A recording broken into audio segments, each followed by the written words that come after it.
Hello friend, welcome to my channel. সবাইকে জানাই লক্ষ্মী পুজোর শুভেচ্ছা। এই লক্ষ্মী পুজোটা সবার বাড়িতে তেমন একটা হয় না, আমাদের বাড়িতে প্রথম থাকতেই মাঘ মাসের লক্ষ্মী পুজোটা করা হয়। তো আজ আমি শেয়ার করবো তোমাদের সাথে আমাদের বাড়ির লক্ষ্মী পুজোটা কিভাবে হয় আর তার সাথে কি কি মেনু হয় সেটাও শেয়ার করবো। এখন আমরা যাচ্ছি পুজোর কেনাকাটা করতে, তার সাথে সবজি বাজারটাও করে আসবো।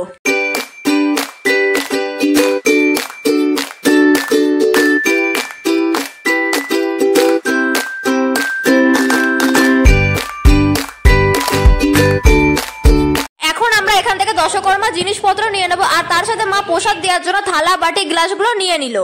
লক্ষ্মী ঠাকুরের মুখটা দেখো কি মিষ্টি লাগছে। আমার মা জানো তো কোনো সময় লক্ষ্মী ঠাকুরের দাম দর করে না, একদমই নিয়ে নেয়। প্রথমে যে লক্ষ্মী ঠাকুরটা পছন্দ করে সেই আমি কত দেব, আমি দাম দর করবো না।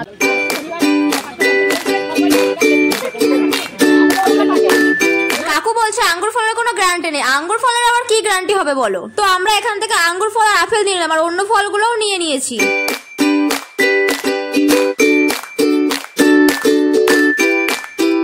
আমরা জানো তো আমসরাত নিতে ভুলে গেছিলাম, তাই রাস্তা দিয়ে যেতে যেতে রাজীব ভাই গাছটা থেকে কতগুলো আমসরাত পেরে নিল। বাড়িতে এসে আমরা চলে গেলাম কলা গাছ কাটতে। গেটের সামনে দুটো কলা গাছ লাগবে। প্রিয়াঙ্কা কলা গাছ থেকে ঢেকে গেছে।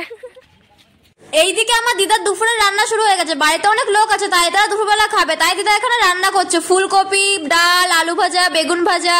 আর হ্যাঁ, রাতের প্রসাদের রান্না কিন্তু এখনো বাকি আছে। সারাদিন কিছু না খেয়ে উপোস করে আমাকেই আবার পরিবেশন করতে হচ্ছে, এটা কি ভালো লাগে? তো কিছু করার নেই, আমাকেই করতে হবে। সবার খাওয়া দাওয়া কমপ্লিট হয়ে গেছে, এখন আমি আলপনা দিতে বসলাম। এই জায়গাটা কিন্তু ঘট বসবে। গেটের সামনেটাও ডিজাইন করে দিলাম, দেখতে ভালো লাগবে। আলপনা দিতে দিতে এত দেরি হয়ে গেছে বুঝতেই পারিনি। এদিকে ব্রাহ্মণও চলে এসেছে। তাড়াতাড়ি উঠে ব্রাহ্মণের পা ধুয়ে দিলাম আর ওদিকে বাবা ফল টল কেটে সবকিছু রেডি করে রেখেছে।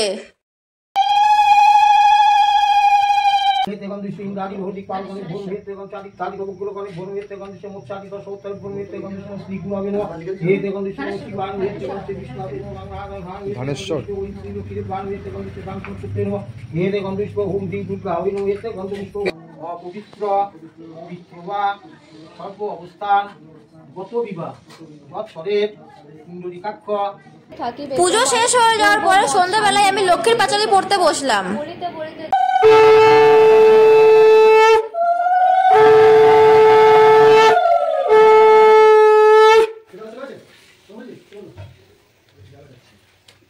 লক্ষ্মীর পাঁচালী পড়া শেষ করে সবাইকে চন্দ্রমিত্র দিয়ে দিলাম।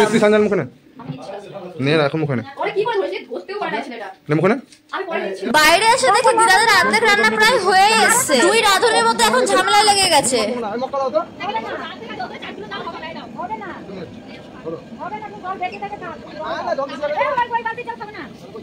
কি করছে এরা?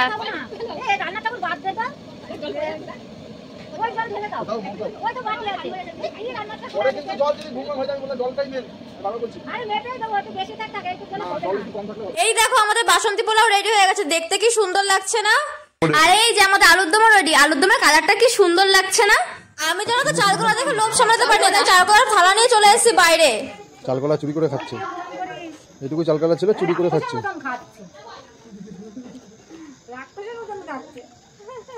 আর কিছু পূজার ফটো তোমাদের সাথে শেয়ার করলাম। তোমাদের কিন্তু ভিডিওটা ভালো লাগলে লাইক আর সাবস্ক্রাইব করে দিও। আমি তোমার মতো বলে যাই, তোমরা তো কেউ করোই না। যাই হোক, আজকের জন্য এতটুকু। তোমাদের কিন্তু ভিডিওটা ভালো লাগলে অবশ্যই লাইক আর সাবস্ক্রাইব করে দিও প্লিজ। দেখা হচ্ছে নেক্সট ভিডিওতে, বাই।